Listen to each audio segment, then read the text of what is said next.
This man revelled and smiled whilst he tortured hundreds of people. He is responsible for sending thousands of French Jews and resistance members to concentration camps. My name's Emma, this is Tiki Bar True Crimes, and I'm going to tell you the story of Klaus Barbie. So Klaus Barbie is also known as the Butcher of Lyon. He originally wanted to be a priest, but that failed and he joined the Nazis.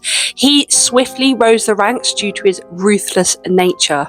He joined the Gestapo, which is a secret state police that the Nazis had, and he was based in Lyon, France. He was in charge there, and he was responsible for flushing out Jews and interrogating French resistance members for more information.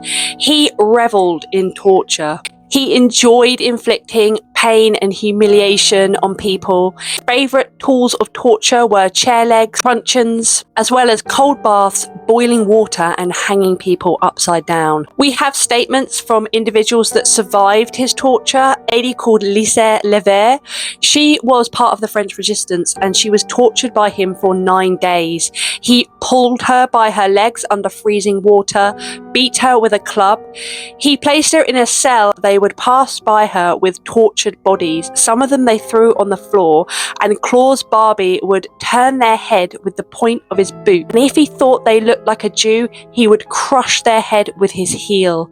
He also got her to lie flat on her front while he beat her with a spiked ball. In this process, he damaged one of her vertebrae, which caused her lifelong problems. She described him as a beast, not a man. She only survived because they put her in the wrong cell. Her husband and son, unfortunately, did not. Another victim that survived was Enid Ledger. She was 50 in 1944 and part of the French resistance. She said that Klaus Barbie broke her teeth, pushed a bottle so far into her mouth that the corners of her lips started to split. Finally, we have Simone. Now, Simone was a child and her neighbours ratted her family out for being French Jews or part of the resistance. They were sent to the Gestapo headquarters, and as they entered, a man was there caressing a cat. Kind of weirdly like a Bond movie. He said that she was a very pretty girl and asked where her siblings were. She didn't know, and her parents weren't going to give out that information either. He tortured her for 7 days, and her parents were sent to a concentration camp and unfortunately did not survive. He is also famous for finding 44 Jewish children that were refugees in a farmhouse. An informant let the Gestapo know that they were hiding out there, and he came along with his troops and immediately rallied them up. Now, these children were aged between 4 and 17.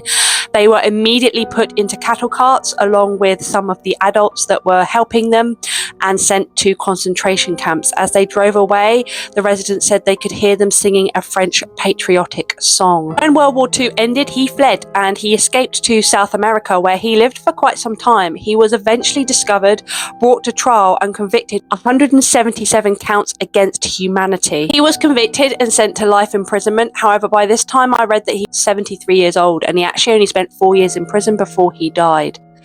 That was the story of Klaus Barbie. If you like my content, please remember to like, subscribe, and comment, and I'll see you in the next one.